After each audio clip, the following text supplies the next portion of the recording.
purchased this package of LEDs at a ham radio junk sale.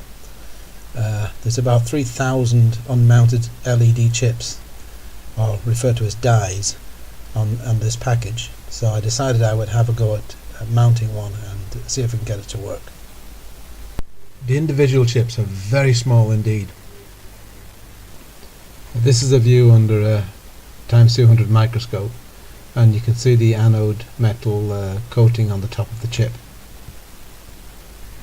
To get an idea of the size, here is an individual die on a 1 penny piece, and here's a close-up of that, and it's still not easy to see. This is the die in the jaws of a digital caliper. It measures 350 microns square. This is a commercially packaged LED die. The anode wire can be seen connected to the top of the chip.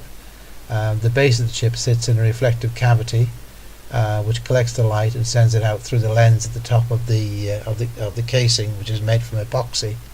And this part of it, referred to as the anvil, is also a good heat sink.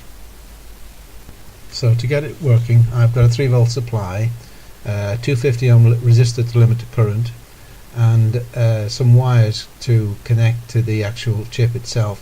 I've had to take the finest connecting wire I could find, and then take just one strand of that to bend into a little grip, little pair of tweezers to hold the chip.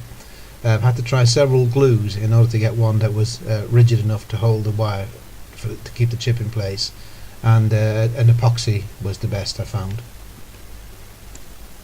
So here it is, mounted up and ready to go. You can see the gold-plated cathode on the left, the anode you can't see on the right. You can see the thickness of the chip, and the 2 wires with the epoxy have just enough spring to hold the chip in place. And finally, here's the die close up with the power applied, producing plenty of red light.